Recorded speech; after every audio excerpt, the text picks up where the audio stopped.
அனைவருக்கும் இனிய காலை வணக்கம். இந்த ஒரு புதிய நாள்ல நான் உங்கள சந்திச்சதுல மிக மகிழ்ச்சி அடைகிறேன். அதே மாரி நீங்களும் மிக மகிழ்ச்சி அடைவீங்கங்கிற ஒரு நம்பிக்கையோட நம்முடைய இன்றைய காலை அமர்வ தொடரும். இன்னைக்கு நம்ம பேசக்கூடிய விஷயம், நாம பகிர்ந்துக்கக்கூடிய விஷயம் என்ன அப்படின்னா, பரிமாற்ற வடிவங்கள், ஃபார்ம்ஸ் ஆஃப் எக்ஸ்சேஞ்ச். இது ரொம்ப ரொம்ப ஒரு இன்ட்ரஸ்டிங்கான விஷயம். நம்மளுடைய டெய்லி லைஃப்ல நாம எப்பவுமே பண்ணிக்கிட்டு இருக்கிற ஒரு விஷயம் தான். அது டெய்லி லைஃப்ல பண்ணலனாலும், ஆல்மோஸ்ட் நம்ம எல்லா நேரங்கள்லயும் நாம பிறரோட இன்டராக்ட் பண்ணும்போது, நாம பல விஷயங்கள பரிமாறிக்கிட்டே தான் இருக்கிறோம். ஸோ அந்த பரிமாறல் அப்படிங்கிற ஒரு விஷயம் எப்படி நம்முடைய சமூக வாழ்க்கையில என்னென்ன மாதிரியான தாக்கங்கள உண்டு பண்ணுது, நம்முடைய நடவடிக்கைகள்ல என்னென்ன மாதிரியான மாற்றங்கள உண்டு பண்ணுது அப்படிங்கிறத பத்தி நம்ம இன்னையுடைய அமர்வுல நம்ம பார்க்கலாம்.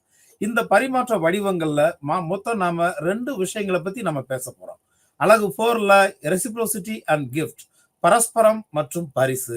அடுத்த யூனிட் 5ல எக்ஸ்சேஞ்ச் அண்ட் மணி, பரிமாற்றம் மற்றும் பணம். இந்த 2 விஷயங்களுமே நீங்க கவனிச்சீங்க அப்படின்னா ஒன்னோட ஒண்ணு தொடர்புடைய விஷயங்கள் தான். ஒண்ணு சமூக அடிப்படையில இருக்கும், இன்னொன்னு பயன்பாட்டு அடிப்படையில இருக்கக்கூடிய விஷயம்.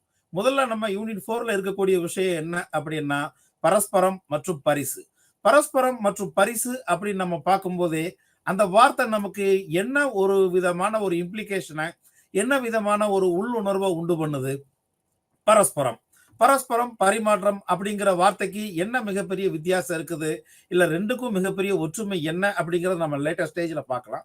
இப்ப நமக்கு முதல்ல இருக்கிற அந்த டாபிக் என்ன? ஒரு மேட்டர் ஃபார் டிஸ்கஷன் அப்படிங்கிறது என்னன்னு பார்த்தோம்னா, பரஸ்பரம் மற்றும் பரிசு. பரஸ்பரம் அப்படின்னா என்ன? இப்ப இதுல நம்ம பார்க்கக்கூடிய 2 விஷயங்கள் நம்ம யூனிட்டியோட டைட்டில் இருக்கிற மாரி 2 கீ கான்செப்ட்ஸ் இருக்குது. ஒண்ணு பரிமாற்றம்.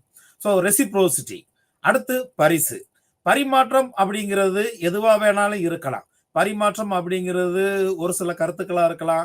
பரிமாற்றம் அப்படிங்கிறது சோசியல் வேல்யூஸ், இந்த சமூக விழுமியங்களா இருக்கலாம். இல்ல அது ஒரு பொருளா இருக்கலாம். இல்லன்னா அது வேற ஏதோ ஒரு ஒரு ஃபார்ம்ல இருக்கலாம். ஸோ எப்படி பார்த்தாலும் இங்க பரிமாற்றம் அப்படிங்கிறது ஒரு செயலை குறிக்குது. ஸோ பரிமாற்றம் அப்படிங்கிறது அந்த ரெசிப்ரோசிட்டிங்கிற ஒரு செயலை குறிக்குது அப்படின்னா, அந்த செயல்ல பயன்படுத்தக்கூடிய பொருள் என்ன? அப்படிங்கிற ஒரு கேள்வி நம்ம முன்னாடி வருது. இங்க அந்த கேள்விக்கான பதிலா நமக்கு கொடுத்திருக்கிற விஷயம் என்னன்னா, பரிசு, கிஃப்ட்.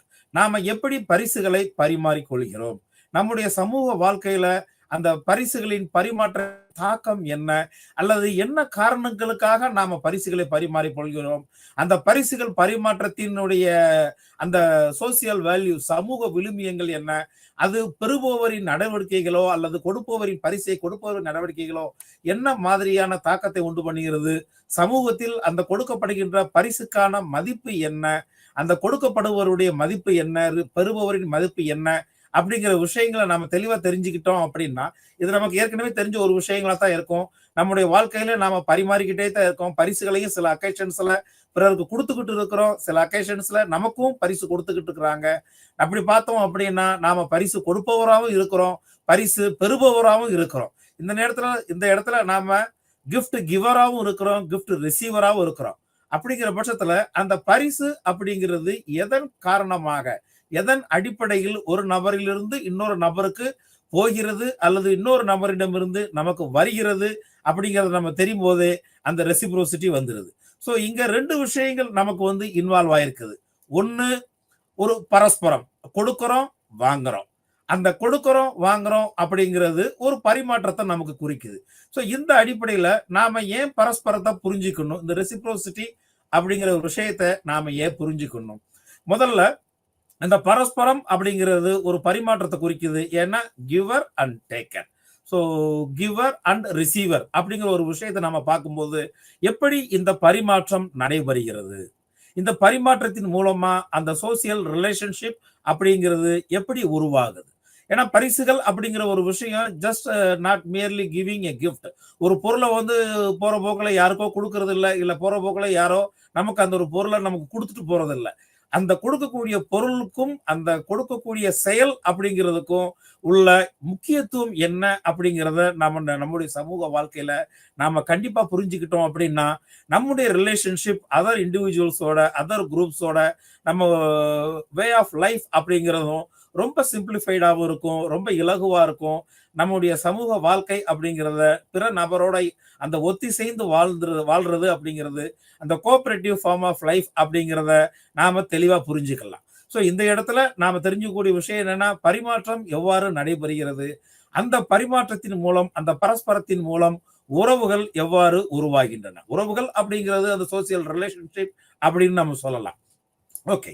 இந்த இடத்துல அந்த பரஸ்பரம் அப்படிங்கிறது பரிமாற்றத்தை குறிக்குது. அந்த பரிமாற்றம் இங்க பரிமாற்றம் அப்படிங்கிறது ஒரு செயல், பரிசு அப்படிங்கிறது ஒரு ஆப்ஜெக்ட். ஸோ பரிமாற்றம் அப்படிங்கிறது ஒரு மீன், ஸோ பரிசு அப்படிங்கிறது ஒரு ஆப்ஜெக்ட். அந்த ஆப்ஜெக்ட் எப்படி ஒரு வழியின் மூலமாக, குறிப்பிட்ட வழியின் மூலமாக இன்னொரு ஒருவருக்கு கடத்தப்படுகிறது. இந்த பரிசு மற்றும் பரிமாற்றத்தை நாம ஏன் புரிஞ்சுக்கணும்? அதுக்கு முதல்ல பரிசு பற்றிய கருத்துக்களை நாம தெரிஞ்சுக்கணும். ஸோ பரிசு பற்றிய கருத்துக்கள் அப்படிங்கிறது எப்படி நாம தெரிஞ்சுக்க முடியும்? பரிசு அப்படிங்கிறது என்ன? நம்ம பர்த்டே கிஃப்ட் கொடுக்குறோம், மேரேஜ் கிஃப்ட் கொடுக்குறோம், என்கேஜ்மெண்ட் கிஃப்ட் கொடுக்குறோம். அதே நேரத்துல ஒருத்தரை போய் நம்ம சந்திக்கிறோம் அப்படின்னா அதுக்கு ஒரு கிஃப்ட் கொடுக்குறோம். புதுசா ஒருத்தரை நம்ம பார்க்க போறோம் அப்படின்னா ஒரு கிஃப்ட் கொடுக்குறோம். ஒரு குழந்தைய பார்க்க போனா கிஃப்ட் கொடுக்குறோம். அதே இது ஒரு அடலசன்ட் ஆளை பார்க்க போனா ஒரு கிஃப்ட் கொடுக்குறோம். ஒரு எல்டர்லி பர்சனை பார்க்க போனா கிஃப்ட் கொடுக்குறோம்.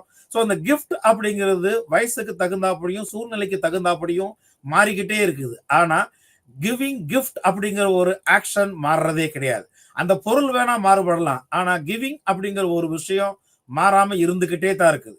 இது சூழ்நிலைக்கு தகுந்தாப்படி மாறலாம், ஆளுக்கு தகுந்தாப்படி மாறலாம், காலநிலைக்கு தகுந்தாப்படி மாறலாம். ஆனா மாறாத ஒரு விஷயம் அப்படிங்கிறது கொடுப்பது. அந்த கொடுப்பது அப்படிங்கிறது என்ன? பரிசு. இந்த ரெண்டு விஷயங்கள் எல்லா சமூகங்கள்லையும், எல்லா நேரத்திலையும், எல்லா தனிநபர்கள்கிட்டையும் மாறாத ஒரு விஷயமா தான் இருந்துகிட்டு இருக்குது. அதே நேரத்துல இந்த பரிசு கொடுப்பது என்பது எப்படி உறவை உருவாக்குறது? ஸோ பரிசு கொடுக்கிறது அப்படிங்கிற ஒரு விஷயம் நம்ம வெறும் பொருளை மட்டும் கொடுக்கறது இல்ல. நம்மளுடைய கருத்துக்களையும் சேர்த்து கொடுக்கிறோம். நம்ம கருத்துக்களை சேர்த்து கொடுக்கிறோம்னா என்ன? அது ஒரு லவ் அண்ட் அஃபெக்ஷனா இருக்கலாம், நம்முடைய நல்ல எண்ணமா இருக்கலாம், இல்ல அவங்களுக்கு தேவையான ஒரு பொருளை கொடுக்கறது மூலமா அவங்களுடைய நன்மதிப்பை நாம பெறுற விஷயமா இருக்கலாம். ஸோ இந்த மாதிரி பல்வேறு காரணங்களுக்காக நாம பரிசை கொடுக்கிறோம். அந்த பல்வேறு காரணங்களுக்காக பரிசை கொடுக்கிறது அந்த பெறுபவர் மனதுல கொடுப்பவரை பற்றின ஒரு எண்ணத்தை அங்க பில்ட் பண்ணுது. இதுதான் அந்த சோசியல் கன்ஸ்ட்ரக்ஷன் நாம சொல்றது. ஏன்னா அந்த சோசியல் கன்ஸ்ட்ரக்ஷன் அப்படிங்கிறது என்ன? இது சம்பந்தமா ஏற்கனவே சமூகத்துல உருவாகி இருக்கிற ஒரு கருத்து, ஒரு கருதுகோள். அந்த கருதுகோளை நாம் அந்த பரிசு கொடுப்பதன் மூலமாக மறுபடியும் நாம கன்ஃபார்ம் பண்ணிக்கிட்டே இருக்கிறோம்.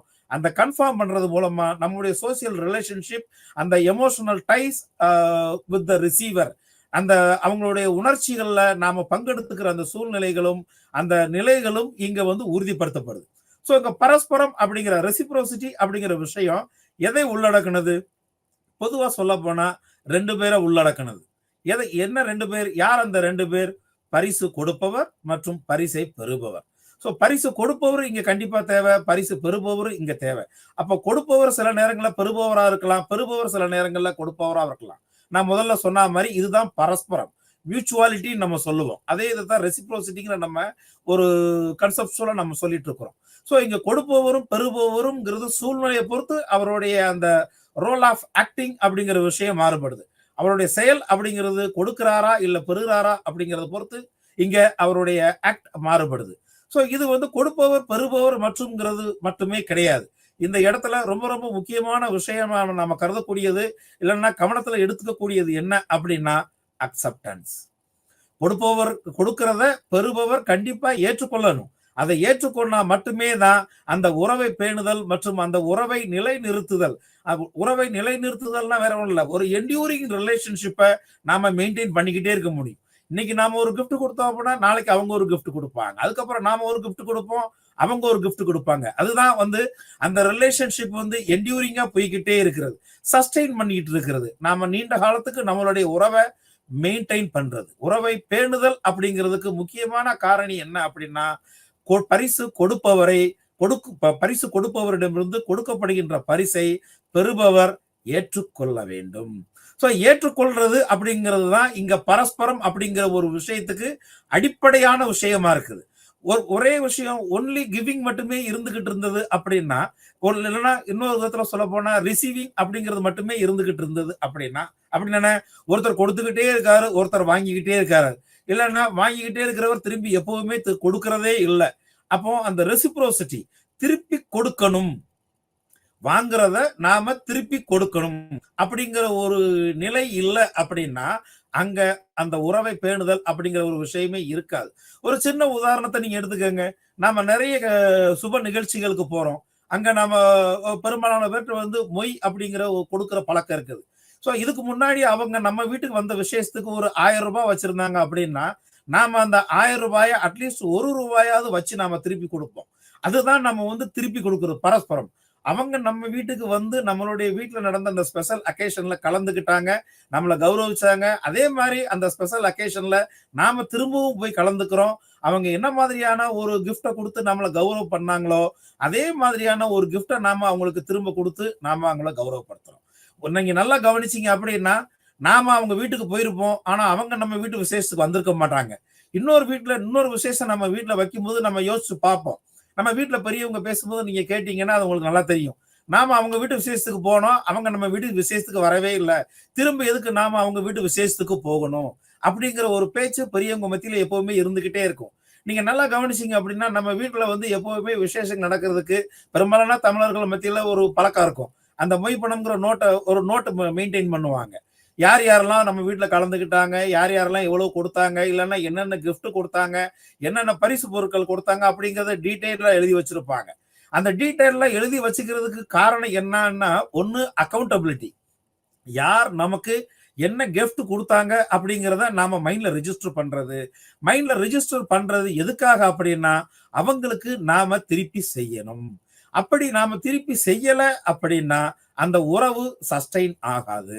நம்மளால அந்த அந்த ரிலேஷன்ஷிப் அவங்க கூட வந்து மெயின்டைன் பண்ண முடியாது. இப்ப பாருங்க, அந்த பரஸ்பரம்ங்கிறது என்ன? அவங்க நமக்கு செய்யறாங்க, நாம அவங்களுக்கு செய்யறோம். இல்ல நாம அவங்களுக்கு செய்யறோம், இல்ல அவங்க நமக்கு செய்யறாங்க.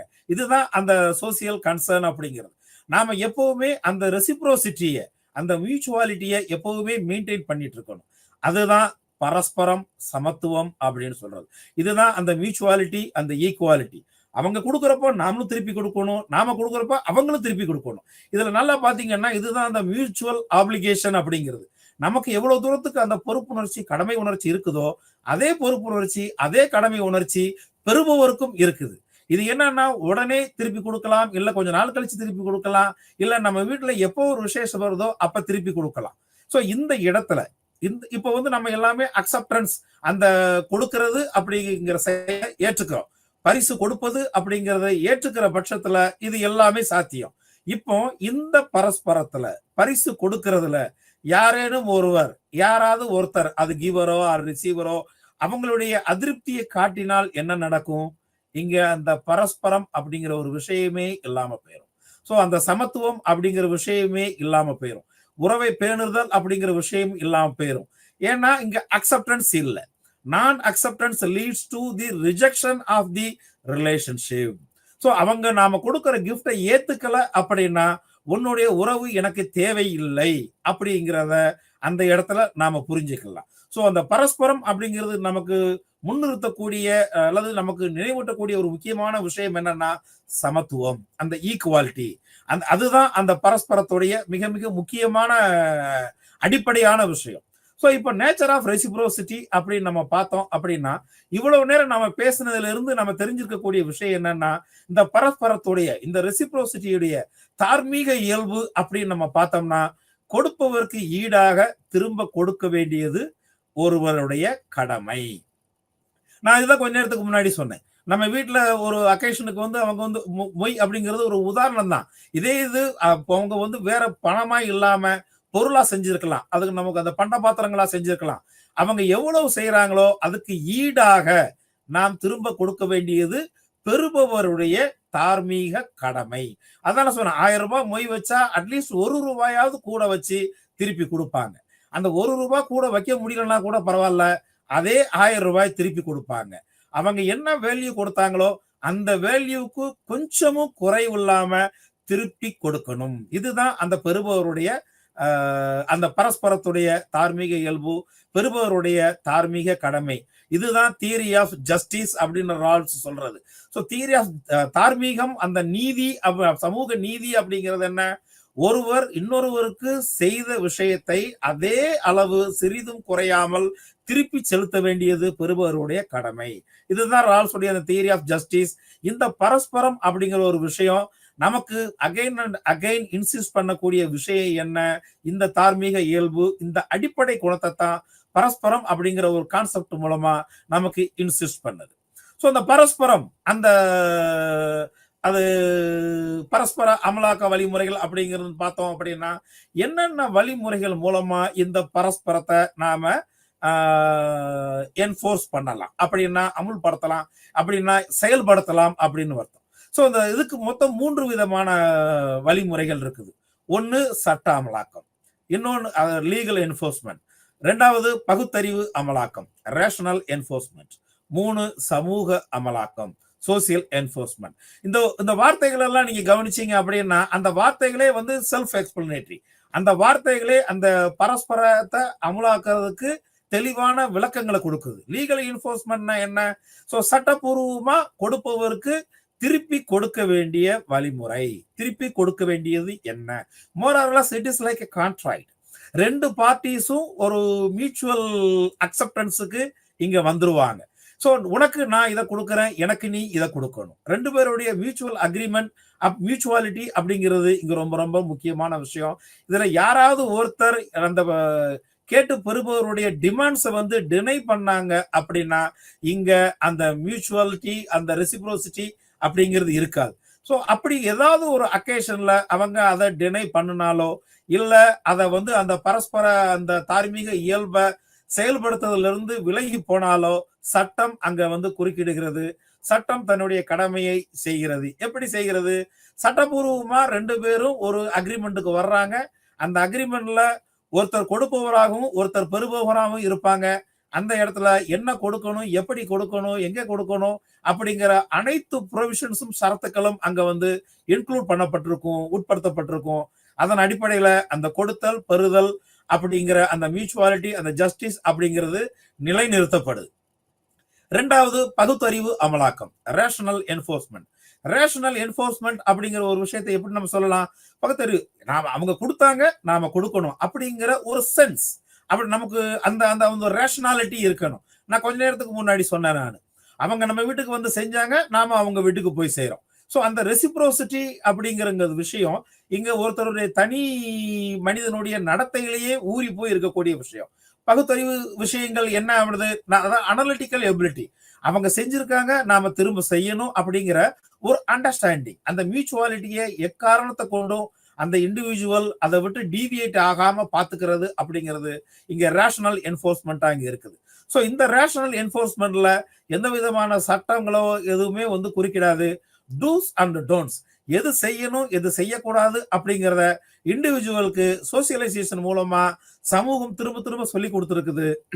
அந்த பகுத்தறிவின் மூலமாக, அந்த ஸ்டாக் நாலேஜ் மூலமாக தனிநபர் தான் பெற்றதை யாரிடமிருந்து பெற்றோமோ அவருக்கு திருப்பி கொடுக்க வேண்டிய அந்த கடமையை தனக்குத்தானே நினைவூட்டி கொள்கிறார். அடுத்து பார்த்தோம் அப்படின்னா social enforcement. So social enforcement அப்படிங்கிற ஒரு விஷயம் என்ன? We like it or not, நாம ஒன்ன ரிசீவ் பண்ணோம் அப்படின்னா நாம கண்டிப்பா கொடுத்தே ஆகணும். அதை கொடுத்தே ஆகணும் அப்படிங்கிறதுக்கு தனிநபர் விரும்பினாலும் விரும்பாட்டாலும் அந்த சொசைட்டி அவங்களை திருப்பி கொடுக்க வைக்கும். ஏன் அப்படி திருப்பி கொடுக்க வைக்கும் அப்படின்னா, இப்போ ஒருத்தர் கொடுக்குறாரு அப்படின்னா அதன் மூலமா அவருக்கு ஏதாவது ஒரு லாஸ் ஏற்பட்டிருக்கலாம். அந்த லாஸை வந்து நாம ரீப்ளேஸ் பண்ணணும் அப்படின்னா அந்த சமூகம் செயல்படுத்தக்கூடிய அந்த சமூகம் நமக்கு இன்சிஸ்ட் பண்ணியிருக்கிற வழிமுறைகள் மூலமா நாம கண்டிப்பா அவங்களுக்கு திருப்பி கொடுத்தே தான் ஆகணும். ஸோ எப்படி திருப்பி கொடுத்தே ஆகணும் அப்படிங்கிறதுக்கு ஒவ்வொரு சமூகத்திலையும் ஒவ்வொரு விதமான வழிமுறைகள் இருக்குது. அது என்னென்ன மாதிரியான பொருட்களை அவங்க கொடுக்குறாங்க அப்படிங்கிறத பொறுத்து இருக்குது. ஆனா இது எல்லாத்துலயுமே கவனிக்கக்கூடிய விஷயம் என்ன அப்படின்னா, நாம் பெற்ற பொருளுக்கு ஈக்குவலான சமமான பொருளை கண்டிப்பாக கொடுக்கணும். அதற்கு மேலான ஒரு பொருளை கொடுக்கிறது அப்படிங்கிறது பெறுபவருடைய தனிப்பட்ட ப்ரெரோகேட்டிவ், அவருடைய விருப்பு வெறுப்பு சார்ந்தது. ஆனா அவர் கண்டிப்பா செயல்படுத்தக்கூடிய ஒரு விஷயம் என்ன? தான் பெற்றதை அதிலிருந்து சிறிதளவும் மதிப்பு குறையாமல் அதற்கு சமமான அளவிலோ அல்லது அதுக்கு கூடுதலான அளவிலோ கொடுத்தவருக்கு, ஏற்கனவே தனக்கு கொடுத்தவருக்கு பரஸ்பரமாக திருப்பி கொடுக்க வேண்டும். இங்க கிஃப்ட் அப்படிங்கிற ஒரு விஷயம் நீங்க சோசியலான ஒரு விஷயமா இருக்குது. பரஸ்பரம் அப்படிங்கிறதும் சோசியலான ஒரு விஷயமா இருக்குது. இது எல்லாத்துலயுமே நீங்க கவனிச்சீங்க அப்படின்னா அந்த சோசியல் என்ஃபோர்ஸ்மெண்ட் சொசைட்டி அப்படிங்கிறது பிளே பண்ணக்கூடிய ரோல் அப்படிங்கிறது இன்னவிட்டபிள். அது தவிர்க்க முடியாத ஒரு ரோல். நாம எப்பவுமே நம்மளுடைய செயலை வந்து நான் மத்தவங்க என்ன நினைச்சா என்ன, நான் அதை பற்றி எதுவுமே நினைக்க மாட்டேன் அப்படின்னு நாம நினைச்சு இந்த சமூகத்துல வாழ முடியாது. நாம எவ்வளவுதான் நம்மளுடைய விருப்பு வெறுப்புகள் ஒரு பக்கம் இருந்தாலும் நாம சமூகம் காட்டிய அந்த நெறிப்படுத்திய வழிமுறைகள்ல தான் நாம வாழ்ந்துட்டு இருக்கிறோம். அதனால நாம எப்பவுமே நம்மளுடைய தன்னிச்சையா எல்லா விஷயங்களையும் நடந்துட முடியாது. இந்த இடத்துல சமூகம் நமக்கு அதை ரீஇன்ஃபோர்ஸ் பண்ணும். சமூகம் தான் அதை என்ஃபோர்ஸ் பண்ணக்கூடிய ஒரு ஏஜென்ட். அதே நேரத்துல அந்த சமூகம் ஒரு ரீஎன்ஃபோர்சிங் ஏஜென்டாவும் இருக்கும். எப்போ அதை ரீஎன்ஃபோர்ஸ் பண்ணும் அப்படின்னா, நாம அந்த செயலை செய்யல அப்படின்னா it will insist more or less in a stringent manner, in a strict manner. So இப்படித்தான் அந்த பரஸ்பரம் அப்படிங்கிறது அமல் ஆகிக்கிட்டு இருக்குது நம்ம சமூகத்துல. அதே நேரத்துல இந்த பரஸ்பரத்துடைய அந்த வடிவங்கள் அப்படி நம்ம பார்த்தோம்னா மொத்தம் ஒரு 3 விதமான படிவங்கள் இருக்குது. ஸோ ஃபார்ம்ஸ் ஆஃப் ரெசிப்ரோசிட்டி பார்த்தோம்னா, ஒன்று generalised reciprocity, the second one is balanced reciprocity, the third one is negative reciprocity. இந்த தமிழ்ல நம்ம சொன்னோம் அப்படின்னா, ஒன்று பொதுவான பரஸ்பரம், சமநிலையான பரஸ்பரம், எதிர்மறை பரஸ்பரம். ஸோ பொதுவான பரஸ்பரம் அப்படிங்கிற விஷயத்த நாம என்ன பார்க்கிறோம், இது சாதாரணமா பண்ணக்கூடியது. நான் இப்போ நீங்களும் நானும் உங்களை யாராவது ஒருத்தர் நீங்களும் நானும் டீ குடிக்க போறோம். இந்த டீ குடிக்கிறது அப்படின்னா, நான் நேற்று டீ வாங்கி கொடுத்தேன், காலையில நீ டீ வாங்கி கொடுத்த, இப்ப நான் டீ வாங்கி கொடுக்குறேன், அவ்வளவுதான். இது ஜெனரலா பண்ணக்கூடிய ஒரு விஷயங்கள். இது எந்த விதமான இன்டென்ஷனும் இல்லாம பண்ணக்கூடியது. நேற்று நீ வாங்கி கொடுத்த, நான் வாங்கி கொடுத்தேன், அவ்வளவுதான். இது யார் முந்தி பண்றோமோ அவ்வளவுதான் இந்த மாதிரி விஷயங்கள். இன்னொன்னு ஸ்நாக்ஸ் சாப்பிட்றோம், டீ குடிக்கிறோம், ஸ்நாக்ஸ் சாப்பிட்றோம். நான் டீ வாங்கி கொடுக்குறேன், நீங்க ஸ்நாக்ஸ் வாங்கி கொடுக்குறீங்க. இந்த மியூச்சுவாலிட்டி அப்படிங்கிறது 2 ஆக்டர்ஸுக்கு இடையில ஒரே நேரத்துல கிவிங் ப்ராசஸாகவும் இருக்குது, ரிசீவிங் ப்ராசஸாகவும் இருக்குது. கிவர் ரிசீவராகவும் இருக்கிறாரு, ரிசீவர் கிவராகவும் இருக்கிறாங்க. ஸோ இந்த இடத்துல அந்த பரஸ்பரம் அப்படிங்கிறது நம்ம டே டு டே லைஃப்ல ஜென்ரலா இருக்கக்கூடிய ஒரு விஷயம். ஸோ ஜென்ரலா நம்முடைய தினசரி வாழ்க்கையில நாம பயன்படுத்தக்கூடிய இல்லைன்னா நம்ம பிராக்டிஸ் பண்ணக்கூடிய ஒரு பரஸ்பரமான விஷயம் இது. இன்னொன்னு சமநிலையான பரஸ்பரம், பேலன்ஸ்டு ரெசிப்ரோசிட்டி அப்படின்னு நம்ம பார்த்தோம்னா, நாம இதுதான் நம்ம பேசக்கூடிய விஷயம். பெறுபவர் தான் பெற்றுக்கொண்டதற்கு ஈடாக அது பெற்றுக்கொண்டதற்கு சமமான ஒரு பொருளை கொடுத்தவர் ஏற்கனவே கொடுத்தவருக்கு திருப்பி கொடுக்கக்கூடியது. இதுதான் இங்க பேலன்ஸ்டு ரெசிப்ரோசிட்டி. பேலன்ஸ் எந்த இடத்துலயும் இங்க வந்து மிஸ் ஆகக்கூடாது. அந்த ஹோமியோஸ்டேசிஸ், அந்த ஸ்டேட்டஸ் கோ அப்படிங்கிறத நம்ம மெயின்டைன் பண்ணிக்கிட்டே இருக்கும். அதை மெயின்டைன் பண்ணிக்கிட்டே இருந்தா தான் அந்த ஈக்லிபிரியம் அப்படிங்கிறது இருந்துகிட்டே இருக்கும். இந்த இடத்துல இப்ப பொதுவான பரஸ்பரம்னு பாத்தீங்கன்னா, நம்ம கையில காசு இருக்குது, இல்ல வாங்கி கொடுக்குறோம், கொடுக்கல வேற விஷயம். அது எந்த விதமான மனஸ்தாபங்களையும் இங்க ஆக்டர்ஸுக்கு இடையில உண்டு பண்ணாது. ஆனா அதே நேரத்துல இங்க சமநிலையான பரஸ்பரத்துல பார்த்தோம் அப்படின்னா, அந்த ஈக்லிபிரியம் அப்படிங்கிற ஒரு விஷயத்த, அந்த ஹோமியோஸ்டேசிஸ் அப்படிங்கிற ஒரு விஷயத்த, அந்த சமநிலை அப்படிங்கிற ஒரு விஷயத்த நாம மெயின்டைன் பண்ணி ஆகணும். அப்படின்னா நாம பெற்றுக்கொண்டதற்கு இணையான ஒரு பொருளை நாம கண்டிப்பா அங்க பரிசா கொடுத்தே ஆகணும். ஸோ இதுதான் இங்க சமநிலையான பரஸ்பரம். மூன்றாவதா இருக்கக்கூடிய விஷயம் என்னன்னா, எதிர்மறை பரஸ்பரம். பெரும்பாலும் இந்த எதிர்மறையான பரஸ்பரம் அப்படிங்கிறது நம்மளுடைய பிராக்டிஸ்ல இருக்கிறது இல்லை. ஆனா எதிர்மறையான பரஸ்பரம் சில நேரங்கள்ல எப்படி பயன்படுத்தப்படுது தனிநபர்களால பார்த்தோம் அப்படின்னா, சம்டைம்ஸ் அவங்க வந்து கொடுக்கறதுக்கு அவங்க ஒரு பொருள் நமக்கு கொடுத்துருப்பாங்க, அவங்க மேல நமக்கு கோபம் இருக்கலாம். அந்த கோபம் வெளிக்காட்டுறதுக்காக நாம வந்து ஒரு கிஃப்டை கொடுப்போம். அந்த கிஃப்டை கொடுக்கறது அப்படிங்கிறது என்ன, அந்த குறித்த நேரத்துல கொண்டு போய் கொடுக்க முடியாம இருக்கலாம். இல்ல அப்படின்னா அவங்க கொடுத்ததுக்கு ஈடான ஒரு பொருளை நம்ம கொடுக்காம இருக்கலாம். உதாரணத்துக்கு பாத்தீங்கன்னா, நமக்கு ஒரு கல்யாண வீடுகள்ல உறவு முறைகள்ல வழக்கமா நடக்கக்கூடிய விஷயம் என்ன, வழக்கமான உறவு முறைகளை ஒரு முறையான வழியில போய் நாம இன்வைட் பண்ணணும். அது ஒவ்வொரு சமூகங்களையும் ஒவ்வொரு வழிமுறைகள் இருக்குது. ஜெனரலான ஒரு விஷயம் என்னன்னா, giving respect to the very close relatives. அந்த மரியாதையை கொடுத்து அந்த அக்கேஷனுக்கு, நம்ம வீட்டில் நடக்கிற ஃபங்க்ஷனுக்கு அவங்கள கூப்பிடல அப்படின்னா அவங்களுக்கு அந்த கோபம் இருந்துகிட்டே இருக்கும். அந்த கோபம் இருந்துகிட்டே இருக்கும் அப்படின்னா அந்த கோபத்தை அவங்க என்ன மாதிரியான வழியில திருப்பி கொடுப்பாங்க, அந்த குறிப்பிட்ட நேரத்துக்கு போகாம இருக்கலாம், இல்ல அன்னைக்கு போகாம இருக்கலாம். அதை தவிர்த்துட்டு இன்னொரு நாள் ஒரு நாள் போகலாம். அவங்க ஏற்கனவே நமக்கு கொடுத்ததை வேற யார் ஒருத்தர் மூலமாகவாவது கொடுத்து விடலாம். பாருங்க, அந்த பரஸ்பரம் அப்படிங்கிறது இருக்குது, ஆனா அந்த உறவை மெயின்டைன் பண்ற சூழ்நிலையில இல்லை. ஸோ இங்க நான் அக்செப்டன்ஸ் அப்படிங்கிற ஒரு விஷயம் இருந்துட்டு இருக்குது. ஏன் அப்படின்னா, அவங்க என்ன முறையான வழியில கூப்பிடல, இன்வைட் பண்ணல, அதனால என்னுடைய எதிர்ப்பை இந்த இடத்துல நான் காட்டுறேன்.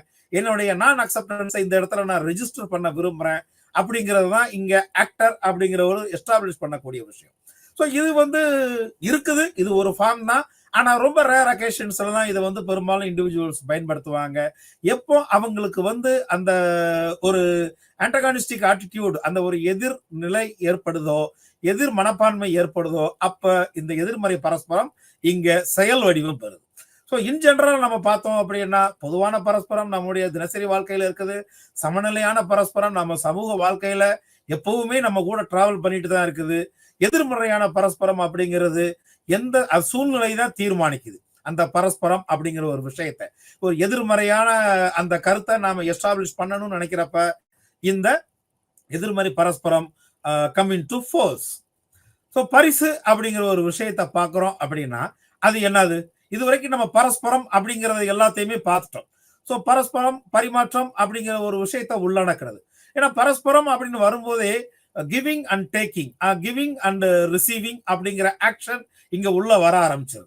அதான் ஏற்கனவே சொன்ன மாதிரி கொடுப்பவர் பெறுபவர், கொடுப்பது பெறுவது அப்படிங்கிற ஒரு ஆக்டர் ஒரு ஆக்ஷன்.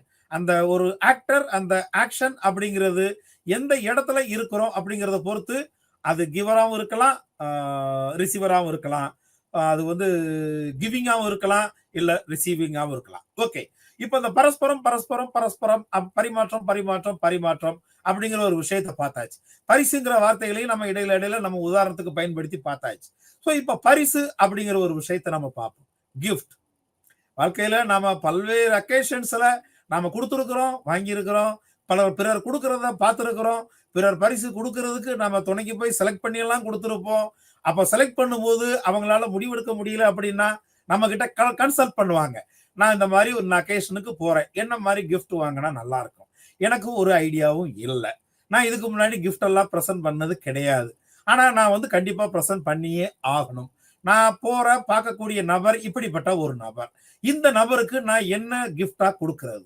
அப்போ ஏன்னா எதுக்கு நம்ம வந்து இன்னொருத்தர் துணை கூட்டு போறோம் அப்படின்னா அவங்களுக்கு அந்த மாதிரியான அக்கேஷன்ஸ்ல ஒன்னு ரிசீவராவோ இல்ல ப்ரொவைடராவோ கிவராவோ இருந்த அனுபவம் இருந்திருக்கும். ஸோ அவங்கள நம்ம கூப்பிட்டு போறோம். ஸோ இந்த இடத்துல நாம கன்சிடர் பண்ணக்கூடிய விஷயம் என்ன அப்படின்னா மதிப்பு. அது அதிகமான மதிப்பாகவும் இருக்கலாம், குறைவான மதிப்பாகவும் இருக்கலாம், அது விஷயம் கிடையாது. ஆனா we exchange values through giving gift. So we exchange values through giving gift அப்படிங்கிறது தான் இங்க நான் உங்களுக்கு ஒரு டயக்ராமா போட்டு கொடுத்துருக்கிறேன். பரிசு அப்படிங்கிறது என்ன? அது ஒரு மதிப்பை பிரதிபலிக்கக்கூடிய ஒரு விஷயம். அந்த மதிப்புங்கிறது என்ன? அது கூடுதலாகவும் இருக்கலாம், குறைவாகவும் இருக்கலாம். அது வந்து subject to the individuals description. So ஒரு தனிநபர் பார்வையில அது அவங்களுடைய சமூக பொருளாதார நிலையை பொறுத்தது, அவர்களுடைய ரிசீவருடைய சமூக பொருளாதார நிலையை பொறுத்து அந்த பரிசானது ஒரு மிகையான ஒரு மதிப்புமிக்க பரிசாகவும் இருக்கலாம், அதே நேரத்துல அது குறைவான மதிப்பான பரிசாகவும் இருக்கலாம். ஆனா யார் கொடுக்கறாங்க அப்படிங்கறத பொறுத்து ஒரு சின்ன பென்சில் கொடுத்தாலும் அது ஒரு மிகப்பெரிய மதிப்புடைய ஒரு பரிசா இருக்கலாம். ஒரு டீச்சர் கிட்ட இருந்து ஒரு பென்சிலை ஒரு ஸ்டூடெண்ட் ஒரு சின்ன குழந்தை கிஃப்டா வாங்குது அப்படின்னா அந்த குழந்தைக்கு அது மிகப்பெரிய பரிசு. என்னுடைய மேம் கொடுத்தாங்க, என்னுடைய சார் கொடுத்தாங்க அப்படின்னு அந்த குழந்தை அதை கையிலேயே பிடிச்சிட்டு வீட்டுக்கு வந்து அவங்க பேரண்ட்ஸ்ட பிரதர்ஸ்ட அவங்களுடைய கித் அண்ட் கின்ஸ் எல்லாருக்கிட்டையும் அது வந்து அவ்வளவு தூரத்துக்கு ஒரு ப்ரௌட்ஃபுல்லான விஷயமா அதை காட்டும். சரிங்களா? ஸோ இதுதான் சொல்றது.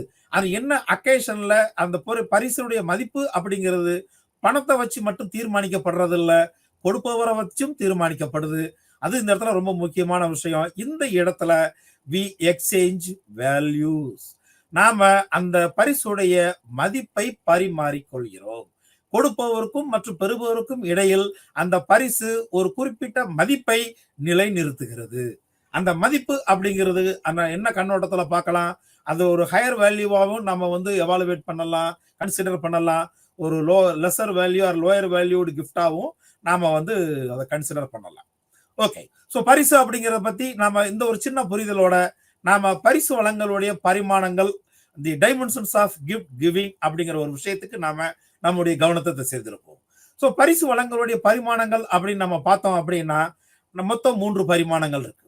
ஒன்னு சமூக பரிமாணம், ரெண்டாவது பொருளாதார பரிமாணம், மூன்றாவது தனிப்பட்ட பரிமாணம். ஆங்கிலத்தை சொல்ல போனா அப்படின்னா the first one, the dimensions of gift giving includes social dimension followed by economic dimension and personal dimension. So சமூக பரிமாணம், நம்ம முதலாவதா இருக்கிற சமூக பரிமாணத்தை பார்ப்போம். Social dimensions of gift giving. So பரிசு வழங்குதலின் சமூக பரிமாணம் என்ன? இது நமக்கு தெரிஞ்ச ஒரு விஷயம்தான். ஸோ பெறுபவரோட உணர்ச்சிகள்ல பரிசை கொடுப்பவர் அவர் ஒரு ஒரு ஃபேர் பிளே பண்றார். எப்படி? உனக்கு ஒன்னு நான் ரெகக்னைஸ் பண்றேன், நான் அந்த பரிசை கொடுப்பதன் மூலமாக அந்த பரிசை கொடுப்பவர் பெறுபவரை ரெகக்னைஸ் பண்றது, அவருடைய பிரசன்ஸை உணர்ந்து கொள்வது. உணர்ந்து கொள்வது மட்டுமில்ல, நீ உன்னுடைய இருத்தலை நான் உணர்ந்து கொண்டேன் அப்படின்னு பெறுபவருக்கு கன்வே பண்றது. ஸோ இதுதான் வந்து fair act between the individuals involved in gift giving. The one is the one act as provider, the another one act as receiver. So பரிசு பெறுபவர், அது பெறுபவருடைய அந்த எமோஷன்ஸ்ல இந்த பரிசு கொடுப்பவர் பார்ட்டிசிபேட் பண்றது, அதை கலந்துக்கிறது. மற்றும் இது என்ன அப்படின்னா, பரிசு கொடுப்பது மூலமா நம்முடைய கின்ஷிப் டைஸ், நம்முடைய கின்ஷிப் டைஸ் மற்றும் நம்முடைய ரிலேஷன்ஷிப்பை நாம வெளிப்படுத்திக்கிறோம். ஸோ ஒரு பரிசு கொடுக்கறது அப்படின்னா, இப்போ உதாரணத்துக்கு ஒரு அக்கேஷன்ல நம்ம பரிசு கொடுக்குறோம் அப்படின்னா, ஒரு ஒரு அது வந்து ஒரு ஜுவல்லா இருக்கலாம், ஒரு பார்பி டால் பொம்மையா இருக்கலாம், ஒரு கார் டாயா இருக்கலாம், பைக் டாயா இருக்கலாம், உள்ள ஒரு டெடி பேரா இருக்கலாம், ஏன் சாதாரண ஒரு ஏர் ஃபில்டு பலூனா இருக்கலாம், அது என்னவா வேணாலும் இருக்கலாம். இல்லை ஒரு கேக் கொடுக்கலாம், ஒரு பென்சில் கொடுக்கலாம், எதுவா வேணாலும் இருக்கலாம். ஆனா அந்த ரிசீவர் யார் அப்படிங்கிறத புரிஞ்சுக்கிட்டு நாம கொடுக்கிற அந்த பரிசு அப்படிங்கிறது என்ன விதமான வேல்யூவை கொடுக்குதுங்கிறது ரொம்ப ரொம்ப முக்கியமான விஷயம். இந்த இடத்துல நாம நம்முடைய உறவுகளுடைய தன்மையை அந்த இடத்துல பரிசு கொடுப்பதன் மூலமாக நாம வெளிப்படுத்துறோம். ஸோ இதுதான் இந்த social dimensions of gift. So இப்படி கொடுக்கறது மூலமா நமக்கு என்ன நடக்குது, இப்ப இந்த பரிசு கொடுக்கறதுனால நமக்கு என்ன பிரயோஜனம் அப்படின்னு நம்ம பார்த்தோம் அப்படின்னா, இந்த யூட்டிலிட்டி அப்படின்னு நம்ம பார்த்தோம்னா ஒரு சோசியல் இன்டகிரேஷன், ஒரு பாசிட்டிவ் மோட்டிவ்ஸை இண்டிவிஜுவல்ஸ் மத்தியில உண்டு பண்ணுது. எப்படி அந்த சோசியல் இன்டகிரேஷன், எல்லாரும் அந்த சோசியல் கொஹேஷன் நம்ம சொல்லுவோம், அந்த சமூக கூட்டிசைவு, சமூக ஒத்திசைவு பார்ப்போம். இது எப்படி சாத்தியம்? ஒருத்தரோட ஒருத்தர் வந்து இன்டராக்ட் பண்ணும்போது சாத்தியம். சாதாரண இன்டராக்ஷனுக்கு மேலே இன்னொரு படி பரிசு கொடுத்தலின் மூலமாக நம்ம அந்த சோசியல் ரிலேஷன்ஷிப்பை, அந்த சோசியல் பாண்டை நம்ம ஸ்ட்ராங்கா பில்ட் பண்றோம். ஸோ இப்படி நம்ம அந்த சோசியல் பாண்டை, சோசியல் ரிலேஷன்ஷிப்பை ஸ்ட்ராங்கா பில்ட் பண்றது மூலமா ஒரு தனி நபருக்கு, அது கொடுப்பவராக இருக்கட்டும் இல்ல பெறுபவராக இருக்கட்டும், அவங்களுக்குள்ள ஒரு பாசிட்டிவ் மோட்டிவ்ஸ் உருவாகுது, ஒரு positive feelings, positive tendency. So எதையுமே வந்து ஒரு நேர்மறையான எண்ணத்தோட அணுகிறது அப்படிங்கிற ஒரு டெண்டன்சி இரு நபர்களுக்கு மத்தியிலேயுமே இங்க உருவாக ஆரம்பிக்குது பரிசு கொடுப்பதன் மூலமாக. இது ஒரு ரெண்டு தரப்பினருக்கும் இடையில, அதாவது பரிசு கொடுப்பவருக்கும் பரிசு பெறுபவருக்கும் இடையிலான ஒரு ஐடியல் பாண்ட். இப்போ ஒருத்தரை போய் பார்க்கும்போது அப்படிங்கும் போது எப்படி வெறும் கையை வீசிட்டு போறது? அவங்க வீட்டுல குழந்தை இருக்கிறாங்க, அந்த குழந்தைக்கு நான் பிஸ்கட் வாங்கிட்டு போறேன், சாக்லேட் வாங்கிட்டு போறேன், டாய்ஸ் வாங்கிட்டு போறேன், ஸ்டேஷனரி படிக்கிறதுக்கான ஜாமான் வாங்கிட்டு போறேன், இல்ல ஒரு புக் வாங்கி கொண்டு போய் கிஃப்ட் பண்றேன். இது ஒரு ஒரு ஐடியல் பாண்ட். அப்போ வரும்போது வெறுங்கையை வீசிட்டு வர்றது அப்படிங்கிறது ஒரு லெஸ் வேல்யூடு பிஹேவியர், ஒரு லோ வேல்யூடு பிஹேவியர்.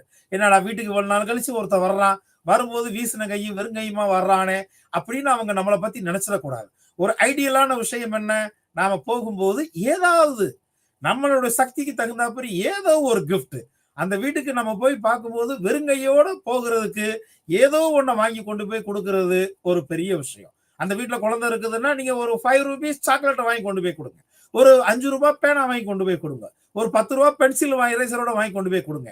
இது பெண்லயே நிறைய மாடலான பெண்லாம் இருக்குது, சின்ன குழந்தைங்களை அட்ராக்ட் பண்ற மாதிரி. அப்படி ஏதாவது ஒரு பெண்ணை வாங்கி கொடுங்க, ஒரு கேம்பஸ் பாக்ஸ் வாங்கி கொடுங்க, அவ்வளவுதான். அந்த குழந்தை பெறும்போது அந்த குழந்தைக்கு ஏற்படுற மகிழ்ச்சிக்கும் அந்த குழந்தையோட பெற்றோர்களுக்கு ஏற்படுற மகிழ்ச்சிக்கும் அந்த அளவே கிடையாது. இதுதான் it is an ideal while we meeting an individual or family. So giving gift is an ideal. அதுதான் சொல்றது. இதுதான் இப்ப நான் சொல்லிட்டு இருந்தது. இதுதான் ஒரு சரியான நடத்தை, இதுதான் ஒரு appropriate behavior, ஒரு optimal behaviour of an individual while interacting with another individual. அடுத்த ஒரு நபரோட நம்ம இன்டராக்ட் பண்ணும்போது, ஒரு ஃபேமிலியை நம்ம பார்க்கும்போது, இதுதான் ஒரு சிறந்த தனி மனித நடவடிக்கையாவோ இல்ல ஒரு குடும்ப நடவடிக்கைக்கு ஒரு சிறந்த உதாரணமாவோ இருந்துட்டு இருக்குது.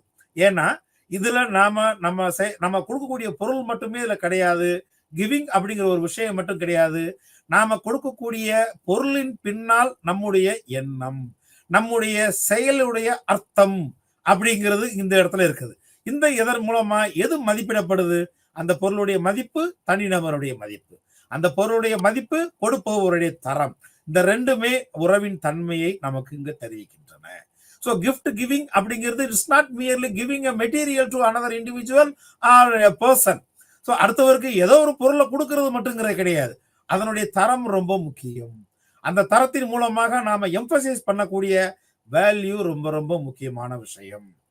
ஏன்னா இது இது இது தவிர்த்து இது என்னென்ன மாதிரியான நன்மைகள் எல்லாம் இது சோசியல் இது கொண்டு வருது, ஃபார்ம்ஸ் கொண்டு வரும்னு பார்த்தோம்னா, இது தனிப்பட்ட ஒரு பர்சனல் ரிலேஷன்ஷிப்பை உள்ளடக்குனது, இது பொதுவான கலெக்டிவ் இன்ட்ரெஸ்ட்டை உள்ளடக்குனது, அதே மாதிரி ஒருத்தருடைய லெவல் ஆஃப் ட்ரஸ்ட், ஒரு நம்பிக்கையின் அளவை உள்ளடக்குனது. இதே மாதிரி நம்ம நிறைய விஷயங்களை வந்து நம்ம இந்த சோசியல் டைமென்ஷன்ல சொல்லிட்டே போகலாம். அடுத்து பொருளாதார பரிமாணம். ஸோ சோசியல் டைமென்ஷன்ல பாத்தீங்க அப்படின்னா இட் இஸ் சோசியல், அது மெஷர் பண்ணவே முடியாது உங்களால. ஆனா பொருளாதார பரிமாணத்துல பாத்தீங்க அப்படின்னா அந்த கிஃப்டோட வேல்யூவை நீங்க ஈஸியா மெஷர் பண்ணிடலாம். இது it is an ideological, it is an ideology, it have its own ideological connotation. இது பரிசு வழங்குறதுடைய ஒரு ஒரு கருத்து என்ன அப்படின்னா, அந்த பரிசோட மதிப்புக்கு தகுந்தாப்படி அவங்களுக்கு தேவையான இன்னொரு வேலையை இவங்க முடிச்சு கொடுக்கணும். ஸோ இந்த பரிசோட மதிப்பின் வெளிப்பாடுகளை உள்ளடக்குது, எக்ஸ்பிரஷன்ஸ் ஆஃப் வேல்யூ. இப்போ ஒரு பொருளை நம்ம வாங்க போறோம், 1 கிலோ அரிசி வாங்க போறோம், ஒரு கிலோ அரிசி 100 ரூபாய் அப்படின்னா அந்த 100 ரூபாயை நம்ம கொடுக்கறது மூலமா அவங்க நமக்கு ஒரு பொருளை நம்ம திருப்பி கொடுக்கறது. ஸோ இங்க பார்த்தோம் அப்படின்னா it is purely formal one. இது என்ன இன்னொரு விஷயம் பாத்தீங்கன்னா, இது அந்த பரிசை பெறுபவரை கண்டிப்பா ஒரு ஒரு ஆப்ளிகேஷன், இது கண்டிப்பா செஞ்சே ஆகணும் அப்படிங்கிற ஒரு சூழ்நிலைக்கு அவங்கள வந்து ஒரு பரிமாற்றத்தை பண்ணியே ஆகணுங்கிற ஒரு சூழ்நிலைக்கு அவங்கள ஃபோர்ஸ் பண்ணுது. அதான சொல்லுவோம், நீங்க கடையில போய் ஒரு 100 ரூபாய் கொடுத்து ஒரு பொருளை கேட்கறீங்க அப்படின்னா, இல்ல ஒரு பொருளை கேட்கறீங்க அப்படின்னா அந்த பொருளை அவர் கொடுத்துருவாரு. நீங்க அந்த பொருளுக்கான வேல்யூவை நீங்க கண்டிப்பா திருப்பி கொடுத்தே ஆகணும். அந்த வேல்யூ அப்படிங்கிறது என்ன? அதுதான் இங்க நம்ம வந்து பணம் அப்படிங்கிற அடிப்படையில் நம்ம பார்க்கிறோம். ஸோ இந்த பணம் அப்படிங்கிறது என்ன? அவர் ஒரு பொருளை கொடுக்குறாரு, நாம ஒரு பொருளை அதுக்கு திருப்பி கொடுக்குறோம். So it is an application. இதை கண்டிப்பா கொடுத்தே ஆகணுங்கிற, அதான் இந்த பரஸ்பரம் அப்படிங்கிறது கண்டிப்பா செஞ்சே ஆகணும். ஸோ இந்த செஞ்சே ஆகணுங்கிற ஒரு கட்டாயத்துக்கு இந்த பொருளாதார பரிமாணம் அந்த 2 நபரையுமே இங்க தள்ளுது. அதே நேரத்துல இங்க ஒரு அதுக்கு சமமான ஈக்குவல் இல்ல அப்ராக்சிமேட்லி ஈக்குவல் அப்படின்னு சொல்றது, தோராயமாக சமமான பரிசு, ஒரு சமநிலையான பரிசு பரிமாற்றம் அப்படிங்கிறது இங்க கம்பல்சரி. அதான் சொல்றேன், நாம கொடுத்த பொருளுக்கு வேல்யூ குறைவா உள்ள பொருளை கொடுத்தா இங்க யாரும் ஏத்துக்க மாட்டாங்க. அட்லீஸ்ட் அதுக்கு தோராயமான ஒரு சமமான பரிசா அப்ராக்சிமேட்லி ஈக்குவலாவது இருக்கணும். நாம அப்பதான் நம்மளுடைய நம்மளுடைய செல்ஃப் அப்படிங்கிறது ஓரளவு ஆற்றுப்படுத்தப்படும். இல்லைன்னா நாம கொடுத்த பொருளுக்கு சமமான பரிசு அவங்க தரல, நாம கொடுத்த பொருளுக்கு சமமான பொருள் அவங்க தரல, நாம ஏமாந்துட்டோம் அப்படிங்கிற ஒரு எண்ணம் நமக்குள்ள இருந்துகிட்டே இருக்கும். ஏன் அப்படின்னா இது 2 பேருக்குமே ஒரு பயனடையக்கூடிய ஒரு ஒப்பந்தம். It is an agreement. நான் கொடுத்ததுக்கு ஈக்குவலான பொருளை நீ கண்டிப்பா தந்தே ஆகணும் அப்படிங்கும் போது 2 பேருடைய செல்ஃபும் இங்க சாட்டிஸ்ஃபை ஆகுது. அப்படி நடக்காத பட்சத்துல ஒரு டிசாட்டிஸ்பேக்ஷன் யாராவது ஒருத்தர் மத்தியில இருந்துகிட்டே தான் இருக்கும். அந்த யாராவது ஒரு மத்தியில இருந்து அந்த டிசாட்டிஸ்பேக்ஷனை இல்ல 2 பேர் மத்தியிலுமே சாட்டிஸ்பேக்ஷன் அப்படிங்கிற ஒரு லெவல் இருந்துகிட்டே இருக்கணும் அப்படின்னா at least equal or approximately equal gift has to be exchanged between the actors involved in exchange. அதுதான் இந்த இடத்துல ரொம்ப முக்கியமான விஷயம். நான் ஏற்கனவே சொன்ன மாதிரி இட் இஸ் ஃபார்மல் ஒன். இது ஃபார்மலான ஒரு விஷயம். நீ கொடுக்குற, நான் கொடுக்குறேன், நான் கொடுத்தே ஆகணும். இல்ல சரி ஓகே நம்ம தானே, நம்ம சொந்தக்காரங்க தானே, இன்னொரு நாளைக்கு பார்த்துக்கலாம் அப்படிங்கிற எண்ணமெல்லாம் அங்க கிடையாது. அந்த எண்ணமெல்லாம் இங்க வந்து தூக்கி தூர வச்சிடணும். அது ஒரு பிரைமரி ரிலேஷன்ஷிப்ல இருக்கக்கூடிய ஒரு விஷயம். ஆனா இங்க பொருளாதார டைமென்ஷன்ல பார்த்தோம் அப்படின்னா இங்க செகண்டரி ரிலேஷன்ஷிப், யூட்டிலிட்டேரியன் ரிலேஷன்ஷிப், பயன்பாட்டு அடிப்படையிலான ஒரு உறவு அப்படிங்கிறப்போ இந்த ஆப்ளிகேஷன் அங்க கண்டிப்பா அந்த ரெசிப்ரோசிட்டியை என்ஃபோர்ஸ் பண்ணக்கூடிய ஒரு நிலையத்தான் அங்க கொண்டு வருது. ஸோ ஏன்னா இது இந்த செயல்ல பொருளாதார டைமென்ஷன்ல ஈடுபடக்கூடிய உங்களுடைய செல்ஃப் இன்ட்ரெஸ்டை இங்க கிஃப்ட் கிவிங் பிரதிபலிக்குது. ஏன்னா அந்த சாட்டிஸ்பேக்ஷன் டிசாட்டிஸ்பேக்ஷன் அப்படிங்கிற ஒரு சூழ்நிலையை, திருப்தி அதிருப்தி அப்படிங்கிற சூழ்நிலையை நம்ம பார்க்கும்போது நான் கொடுத்ததுக்கு ஈக்குவலான பொருளை நான் கண்டிப்பா திருப்பி வாங்கியே ஆகணும். இது என்னுடைய செல்ஃப் இன்ட்ரெஸ்ட் தான் குறிக்குது. என்னுடைய செல்ஃப் இன்ட்ரெஸ்ட் இங்க சாட்டிஸ்ஃபை ஆக்கப்படும் பொழுது சமமான அல்லது தோராயமான சமமான ஒரு வேல்யூவான ஒரு பொருளை நாம ரிசீவ் பண்ணும்போது நம்முடைய செல்ஃப் இன்ட்ரெஸ்ட் இங்க சாட்டிஸ்ஃபை ஆகுது. அதர்வைஸ் அவர் self interest will be in or at dissatisfactory level. இன்னொன்னு இண்டிவிஜுவல் டைமென்ஷன். இது ஒரு கிட்டத்தட்ட ஒரு செல்ஃப் தான். என்ன அப்படின்னா, நான் இருக்கிறேன், நான் கொடுக்குறேன், அவ்வளவுதான். நான் வந்து ஒரு பெரிய ஆளா கட்டிக்கிறதுக்கு நான் எங்க போனாலும் எப்ப போனாலும் ஒரு கிஃப்ட்டை நான் கொடுத்துட்டு போயிட்டே இருப்பேன். நான் யார் எனக்கு திருப்பி கொடுக்குறாங்க வைக்கிறாங்க அப்படிங்கறத பத்தி கவலைப்பட மாட்டேன். ஒண்ணு. ஸோ இந்த இடத்துல என்னுடைய செல்ஃபை நான் எஸ்டாப்ளிஷ் பண்றதுக்காண்டி, என்னுடைய செல்ஃபை என்னுடைய ஐடென்டிட்டியை நான் எஸ்டாப்ளிஷ் பண்றதுக்காண்டி இங்க நான் கிஃப்ட் கொடுக்குறேன். ஸோ இங்க கொடுப்பவருடைய சுய வெளிப்பாடு செல்ஃப் மற்றும் கொடுப்பவரின் அடையாளம் ஐடென்டிட்டி பரிசு வழங்குவதன் மூலம் உறுதிப்படுத்தப்படுகிறது. ஆனா இது எவ்வளவுதான் நாம வந்து நம்மளுடைய பெருமைக்கும் நம்முடைய செல்ஃப் சாட்டிஸ்ஃபை பண்றதுக்கும் நம்ம ஐடென்டிட்டி எஸ்டாப்ளிஷ் பண்றதுக்கும் கொடுத்தாலும் இந்த ஐடென்டிட்டி அந்த செல்ஃப் அப்படிங்கிறது அந்த அதனுடைய ப்ரூவ் டிஸ்ப்ரூவ் ஐடென்டிட்டி எஸ்டாப்ளிஷ்மெண்ட் அப்படிங்கிறது எதன் மூலமா நடக்குது? ரொம்ப நம்ம முக்கியமா கவனிக்க வேண்டிய விஷயம் என்ன அப்படின்னா, இது பெறுநருடைய அக்செப்டன்ஸ் மூலமாக தான் நடக்குது. ஸோ ஒருத்தருடைய செல்ஃபையும் ஐடென்டிட்டியும் எஸ்டாப்ளிஷ் பண்ணணும் அப்படின்னா பெறுநர் கண்டிப்பா அதை அக்செப்ட் பண்ணிக்கணும். அப்படி அக்செப்ட் பண்ணல, ரிஜெக்ட் பண்ணிட்டாங்க அப்படின்னா என்னுடைய செல்ஃபை நான் எஸ்டாப்ளிஷ் பண்ண முடியாது, என்னுடைய ஐடென்டிட்டியை நான் எஸ்டாப்ளிஷ் பண்ண முடியாது. ஸோ இங்க இண்டிவிஜுவல் டைமென்ஷன் அப்படிங்கிறது எதை வச்சு தீர்மானிக்கப்படுது அப்படின்னா, இப்போ நீங்க இந்த ஸ்கிரீன்ல பாக்குறது மூலமா உங்களுக்கு அதை தெளிவா புரிஞ்சுக்கலாம். ஸோ என்னுடைய செல்ஃப் நான் கிஃப்ட் கொடுக்குறேன் அப்படின்னா என்னுடைய செல்ஃபும் என்னுடைய ஐடென்டிட்டியும் ரிசீவர் அக்செப்ட் பண்ணிக்கிட்டா மட்டுமே தான் எஸ்டாப்ளிஷ் ஆகும். Otherwise my self will be rejected, my identity will be rejected. So நீங்க பாருங்க, இந்த கிஃப்ட் கிவிங் அப்படிங்கிறது என்ன, ஒருத்தர் ஏற்றுக்கொண்டாங்க அப்படின்னா நம்முடைய self and identity will be established, will be confirm. நம்முடைய சுய மற்றும் அடையாளம் அங்க உறுதிப்படுத்தப்படும். இது நாம கொடுக்குற கிஃப்டை வேணாம், உங்க கிஃப்ட் எனக்கு தேவையில்லை அப்படின்னு சொல்லிட்டாங்கன்னா, நிராகரிச்சுட்டாங்கன்னா நம்முடைய சுய மற்றும் அடையாளம் உறுதிப்படுத்தப்படாது. ஸோ இதுதான் நாம வந்து கவனிக்கக்கூடிய முக்கியமான விஷயம். So social dimension, economic dimension, individual or personal dimension நம்ம பார்க்கக்கூடிய விஷயம் என்ன? ஸோ ஃபர்ஸ்ட் ஒன்னு social, another one is economic utilitarian, third one is individual motive, தனிநபர் எண்ணம் அப்படிங்கிறது தான். சரிங்களா? ஸோ அடுத்து நாம வந்து இப்ப தனிப்பட்ட முறையில பரிசுகளை வழங்குவதற்கான நோக்கங்கள் அப்படின்னு நம்ம பார்த்தோம். இந்த motives of gift giving personally அப்படி நம்ம பார்த்தோம் அப்படின்னா, ஸோ பயன்பாட்டு நோக்கம் யூட்டிலிட்டேரியன் மோட்டிவ், இன்னொன்று இன்பத்திற்குரிய ஹெடோனிக் மோட்டிவ், எனக்கு கொடுக்கறது மூலமா எனக்கு ஒரு சந்தோஷம் கிடைக்குது அப்படிங்கிறதான் இங்க பாக்குறது. யூட்டிலிட்டேரியன் நோக்கம்னா இன்னைக்கு நம்ம கொடுத்து வச்சோம் அப்படின்னா நாளைக்கு நமக்கு எதுக்காவது பயன்படுவாங்க, அதனால நம்ம கிஃப்ட் கொடுக்கறது, அது யூட்டிலிட்டேரியன் மோட்டிவ். இன்பத்திற்குரிய நோக்கம் அப்படின்னு பார்த்தா ஹெடோனிக் மோட்டிவ், ஒரு மகிழ்ச்சிக்குரிய நோக்கம்னா கொடுக்கறது மூலமா ஒரு it is mean for pleasure, நாம சந்தோஷம் அடைகிறதுக்கான கொடுத்து கொடுத்து இன்பமா இருக்கிறது அப்படிங்கிறது. அடுத்து பரோபகார நோக்கம், அதான் ஆல்ட்ருயிஸ்டிக் மோட்டிவ். ஸோ பிறருக்கு வழங்குறது, நான் ஒரு பிலாந்தரபிஸ்டா இருக்கிறது, ஒரு கொடைவள்ளலா இருக்கிறது. இன்னொன்னு வேதனையான நோக்கம், என்ன அப்படின்னா அவங்களுக்கு ஒரு நெகட்டிவான ரிவார்டை கொடுக்கிறது. ஸோ அந்த நெகட்டிவான ரிவார்டை கொடுக்கறது மூலமா அவங்களுக்கு ஒரு ஒரு கிஃப்ட் வருஷமா, சார் நமக்கு போய் இந்த கிஃப்டை கொடுத்து நம்மளை இப்படி டீஸ் பண்ணிட்டாங்களே, இல்ல நமக்கு ஒரு பனிஷ்மெண்ட்டுக்காக இந்த மாதிரியான கிஃப்டை கொடுத்தாங்களா அப்படின்னு ரிசீவரை திங்க் பண்ண வைக்கிறது தான் இங்க அகோனிஸ்டிக் மோட்டிவ், வேதனையான நோக்கம் அப்படிங்கிறது. பெரும்பாலும் இதுவும் அந்த ரேர் அக்கேஷன்ஸ்ல தான் நடக்கிறது. ஸோ அதனால அந்த நெகட்டிவ் அந்த கிஃப்ட் கிவிங்னு ஒன்று நம்ம பார்த்துருப்போம். அதே மாதிரி தான் இங்கேயும் வந்து பெரும்பாலான அக்கேஷன்ல தனிநபர் இதை நோக்கி போக மாட்டாங்க.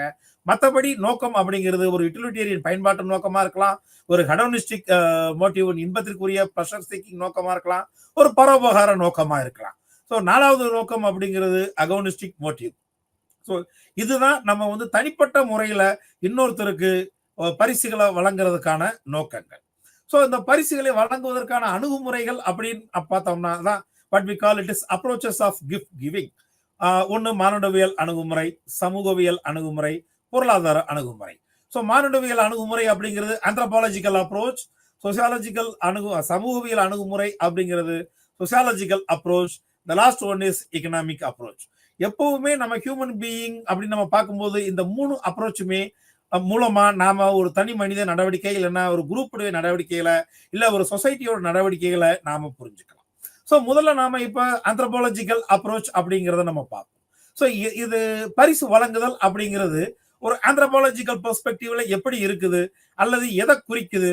ஸோ பரிசு வழங்குபவருடைய வெல்த் மற்றும் ஸ்டேட்டஸ் இந்த ரெண்டையுமே காட்டுது. ஸோ பரிசு வழங்குவர் எத்தனை ஆடு மாடுகளை பரிசா வழங்கினார், ஸோ எவ்வளவு தானியங்களை பரிசா வழங்கினாரு, எவ்வளவு தானியங்கள் பிளஸ் ஆடு மாடுகளை பரிசா வழங்கினாரு அப்படிங்கிறத, இந்த எவ்வளவு அந்த ஆர்டி கிராஃப்ட்ஸ் பொருட்கள் எல்லாம் பரிசா வழங்கினாரு அப்படிங்கிறத குறிக்கிறது. ஸோ எவ்வளவுக்கு எவ்வளவு அதிகமான பரிசுகளை வழங்குறாங்களோ அவ்வளவுக்கு எவ்வளவு சமூகத்துல அவங்களுடைய அந்த செல்வ நிலையையும் சமூகத்துல அவங்களுடைய தகுதி நிலையையும் நாம தெரிஞ்சுக்கலாம். ஆனா இந்த இடத்துல ரெசிப்ரோசிட்டி கம்பல்சரி, பரஸ்பரம் கட்டாயம். இவங்க எவ்வளவு கொடுக்கறாங்களோ அதே அளவு ஈக்குவலான பொருள் கண்டிப்பா திருப்பி கொடுக்கப்படணும். எந்த சூழ்நிலையிலையும் இதுல இருந்து அந்த பெறுபவர் தவறக்கூடாது. அப்படி பெறுபவர் கண்டிப்பா அந்த அதே வேல்யூபிளான பொருளை திருப்பி கொடுக்கல அப்படின்னா அது disrespect towards, showing disrespect towards the provider giver. So கொடுத்தவரை அவமதிக்கிறதுக்கு ஈக்குவலான ஒரு செயல். அடுத்து சோசியாலஜிக்கல் அப்ரோச் பார்ப்போம், சமூகவியல் அணுகுமுறை. ஸோ இந்த பரிசுகள் அப்படிங்கிறது ஒரு கம்யூனிகேட்டிவ் மீன்ஸா இருக்குது. ஸோ கம்யூனிகேட்டிவ் மீன்ஸ் என்ன? பரிசுகளை கொடுப்பதன் மூலமாக நாம பிற இண்டிவிஜுவல்ஸோட நம்ம தொடர்பு கொள்றோம். So gifts are not gifts. So it is a mean communication. அவங்களோட நாம தொடர்பு கொள்றோம். இப்போ உதாரணத்துக்கு ஒரு ரோஸ் கொடுக்குறோம் அப்படின்னா அதுக்கு ஒரு அர்த்தம் வேற. ஒருத்தருக்கு உணவு கொடுக்குறோம் அப்படின்னா அதுக்கு கிஃப்டா உணவு கொடுக்குறோம்னா அதுக்கு ஒரு அர்த்தம் வேற. ஸோ இந்த இடத்துல என்ன பொருளை கொடுக்குறோமோ அந்த பொருள் ஒரு அர்த்தத்தை தெரிவிக்கிறது. ஸோ இந்த இடத்துல நாம இன்டராக்ட் பண்றது மூலமா, கிஃப்ட் மூலமா ரெண்டு இண்டிவிஜுவல்ஸ் இன்டராக்ட் பண்றாங்க. அதுல அந்த கிஃப்ட் மூலமா அவங்களுடைய அந்த அர்த்தத்தை பரிமாறிக்கிறாங்க. இதுதான் ஷேர்டு மீனிங். ஒவ்வொரு பொருளை கொடுக்கறதுக்கும் நம்ம சமூகத்துல எல்லாருக்குமே நல்லா தெரியும் இதுக்கு இந்த அர்த்தம் இருக்குதுன்னு. இதுதான் ஷேர்டு மீனிங். எல்லாருக்குமே அந்த அர்த்தம் தெரிஞ்சிருக்குன்னு பார்க்கும்போது அந்த அர்த்தத்தை நம்ம இம்மிடியேட்டா நம்ம வந்து அசோசியேட் பண்ணி பார்த்துக்கலாம். இது ரெண்டு பேருக்கு இடையில மட்டுமே புரிஞ்சுக்கக்கூடிய ஒரு விஷயம் கிடையாது.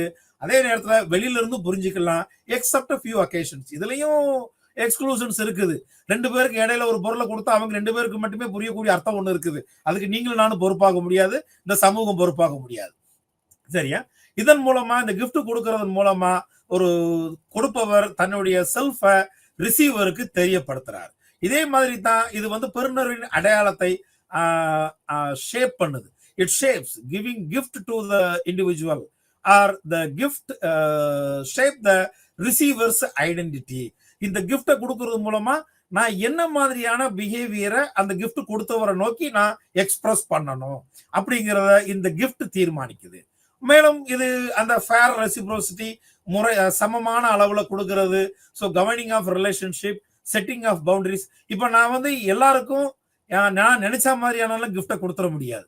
யாருக்கு எனக்கு சமூக தகுதிக்கு தகுந்தாப்படி ஒரு கிஃப்டை கொடுக்கணும். இதுதான் செட்டிங் ஆஃப் பவுண்டரிஸ். என்னுடைய எல்லையை மீறி நான் செயல்படக்கூடாது அப்படின்னு, இல்லைன்னா உன்னுடைய எல்லையை தெரிஞ்சு நீ செயல்படணும் உங்ககிட்ட சில பேர் சொல்லியிருக்கலாம், பிறர்கிட்ட சொல்லி கேட்டிருக்கலாம். அதுதான் இந்த இடத்துல கிஃப்ட் கிவிங் மூலமா என்ஷூர் பண்ணப்படுது. அடுத்து பொருளாதார அணுகுமுறை அப்படி நம்ம பார்த்தோம்னா இது வந்து செல்ஃப் இன்ட்ரெஸ்ட். இது நம்ம ஏற்கனவே பார்த்ததான். இது it is not a simple. It never conveys any symbolic meaning. It is a signal. It never conveys symbolic meaning. நான் சொன்னல, இதுக்கு முன்னாடி சொன்னப்போ அந்த ரிலேஷன்ஷிப், அந்த மீனிங், கன்வேயன்ஸ் எல்லாமே இங்க இருக்கிறதல்ல. It is a signal. This is the quantum or this is the amount. This is the level. You should not go below to the level. இந்த லெவலுக்கு கீழே நீ இறங்கக்கூடாதுங்கிறதுக்கான ஒரு சிக்னல் அது. ஸோ அந்த சிக்னலுக்கு மேல நீங்க போலாமே தவிர கீழே வரக்கூடாது. It is a signal. Signal அப்படின்னு வரும்போது it is a warning, it is a threshold. So however எவ்வாறாயினும் சம மதிப்புள்ள பரிசுகளை உடனடியாக திருப்பி தருவது பரிசு வழங்குபவரின் உறவை ஏற்படுத்துவதில் பெறுநரின் அக்கறையின்மையை காட்டுகிறது. உதாரணத்துக்கு பாருங்க, ஒரு பரிசு அப்படிங்கிறத பரிசை ரிசீவ் பண்ணிட்டு கொஞ்சம் நாள் கழிச்சு திருப்பி கொடுக்கலாம், இல்ல அவங்களுக்கு எப்ப தேவைப்படுதோ அப்ப கொடுக்கலாம், தேவையான சூழ்நிலையில பண்ணலாம். இப்போ இம்மிடியேட்டா நாம கொடுத்த கிஃப்டை திருப்பி கொடுத்துட்டாங்க அப்படின்னா, இந்தா நீ கொடுத்ததுக்கான ஈக்குவலான ஒரு பொருளை நான் கொடுத்துட்டேன், உனக்கு எனக்குமான அந்த மியூச்சுவாலிட்டி, அந்த ரெசிப்ரோசிட்டி இதோட முடிஞ்சு போச்சு. நீ கொடுத்த, நான் திருப்பி கொடுத்துட்டேன், அவ்வளவுதான். என்னுடைய ரெஸ்பான்சிபிலிட்டியை நான் உடனடியா நான் சாட்டிஸ்ஃபை பண்ணிட்டேன். உடனே நான் வந்து அதுல இருந்து ஃப்ரீ ஆயிட்டேன். நவ் ஐ ஆம் free from that ideal bond.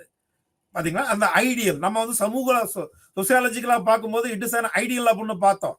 It is இன்ஃபார்மல்னு பார்த்தோம். ஆனா இங்க கிஃப்ட் கிவிங் அப்படிங்கிற ஒரு விஷயம் ஒரு ஃபார்மலான விஷயமாக்கப்படுது. உடனடியா if the individual return back the gift equally through equal gifts அப்படின்னு நம்ம பார்த்தோம் அப்படின்னா உடனடியாக திருப்பி கொடுத்துட்டாங்கன்னா அந்த சோசியல் ரிலேஷன்ஷிப் என்டியூர்டு ஒன்னா நான் சஸ்டைன் பண்ண விரும்பல அப்படின்னு இங்க அந்த ரிசீவர் இம்மிடியட்டா எஸ்டாப்ளிஷ் பண்ணிடுறாங்க. ஓகே, ஸோ இப்போ நாம வந்து பரஸ்பரம் பரிசு அப்படிங்கிற ஒரு விஷயத்தை நம்ம பார்த்துட்டோம். அடுத்து யூனிட் 5. யூனிட் 5 எதை பத்தி பேசுது? எக்ஸ்சேஞ்ச் அண்ட் மணி, பரிமாற்றம் மற்றும் பணம். இதுவரைக்கும் நாம பரஸ்பரம் மற்றும் பரிசுன்னு நம்ம பார்த்தோம், அது சோசியல். இங்க எக்ஸ்சேஞ்ச் அண்ட் மணி நம்ம பார்க்கும்போது பரிமாற்றம் மற்றும் பணம்னு பார்க்கும்போது இது மெட்டீரியலிஸ்டிக் ஒன். ஸோ இது யூட்டிலிட்டேரியன் ஆஸ்பெக்ட்ல உள்ள ஒரு விஷயம். ஸோ அங்க எல்லாமே நம்ம சோசியல் மேட்டரை பார்த்தோம்.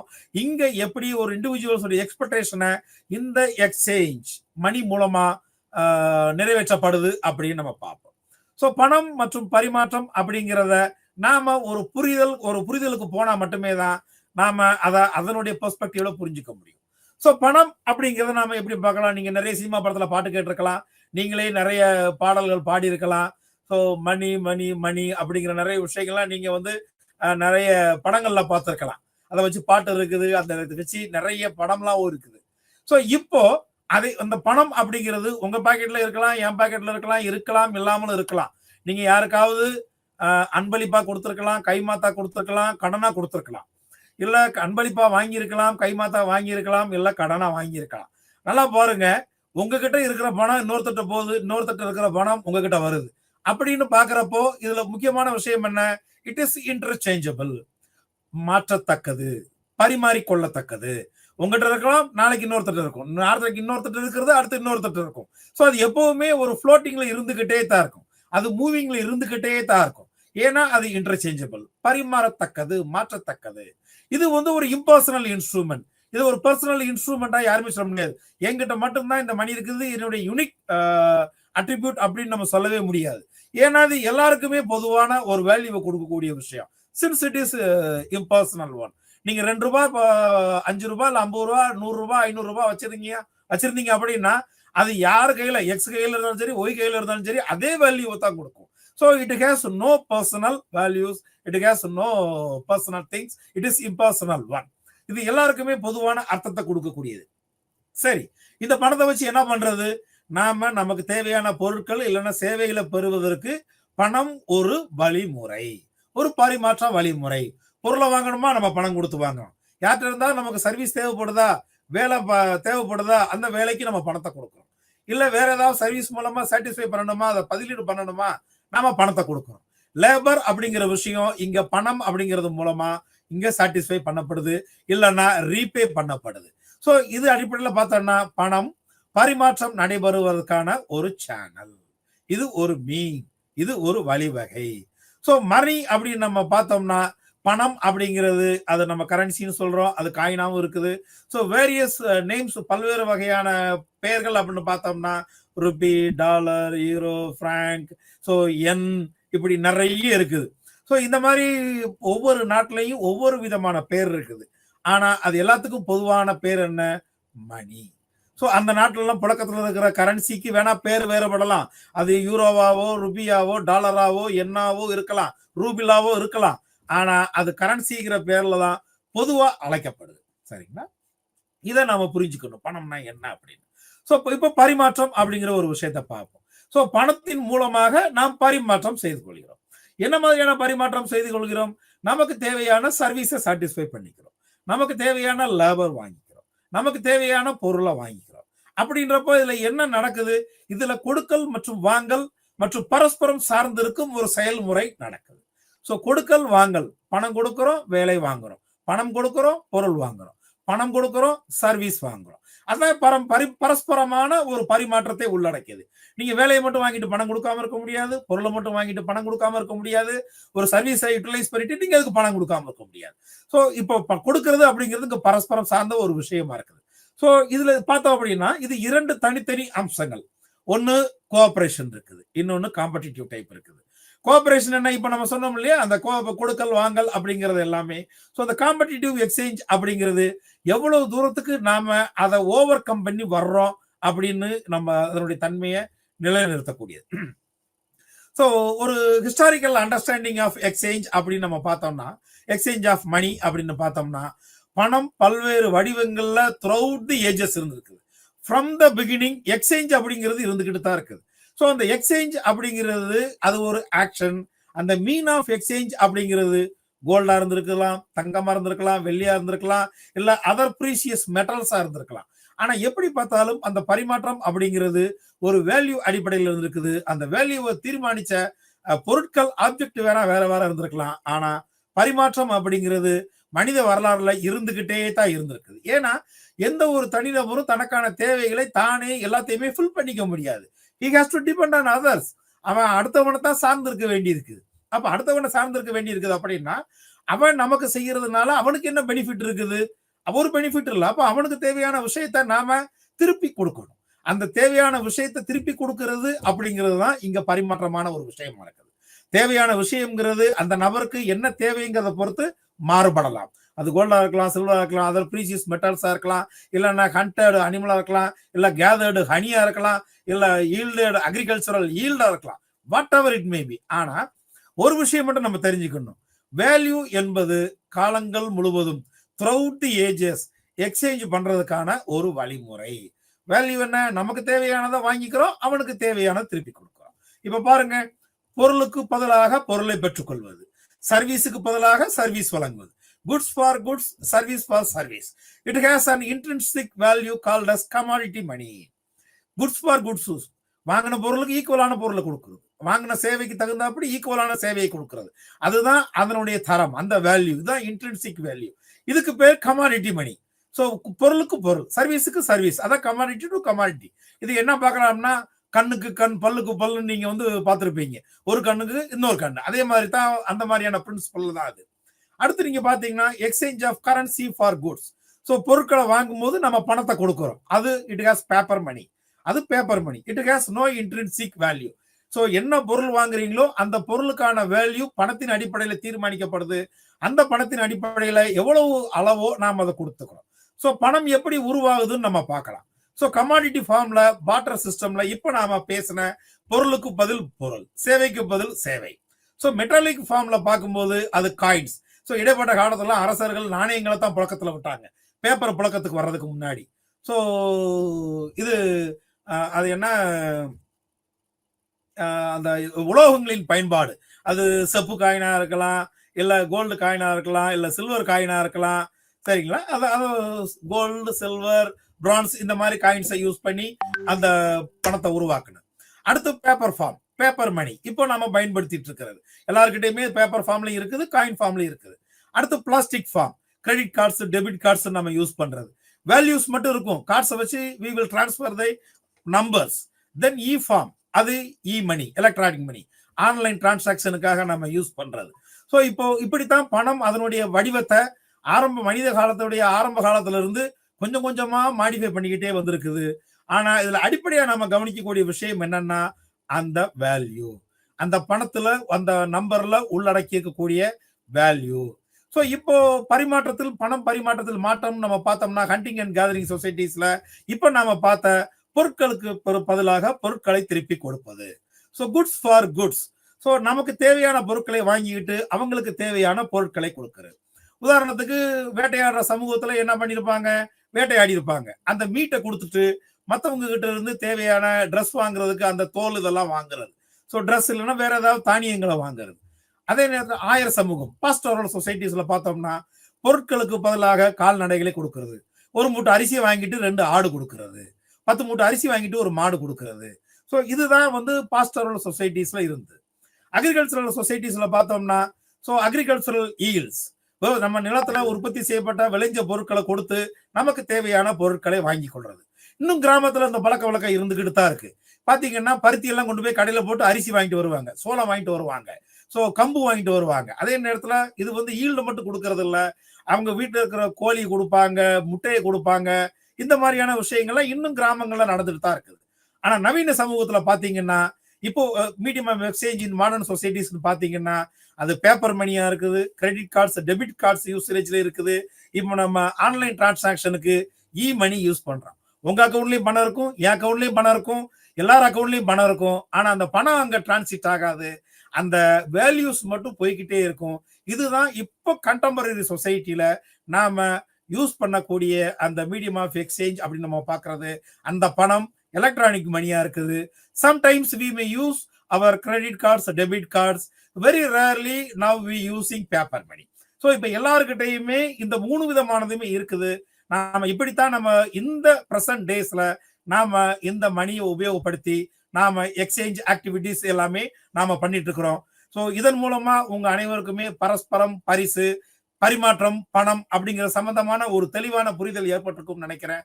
ஸோ இன்னொரு நாள்ல இன்னொரு புதிய கருத்தோட உங்கள் அனைவரையும் மீண்டும் சந்திப்பேன் என்று உங்களுக்கு இதுவரைக்கும் என்னோட கருத்துக்களை பொறுமையா கேட்டுக்கிட்டதுக்கும் மிக்க நன்றி.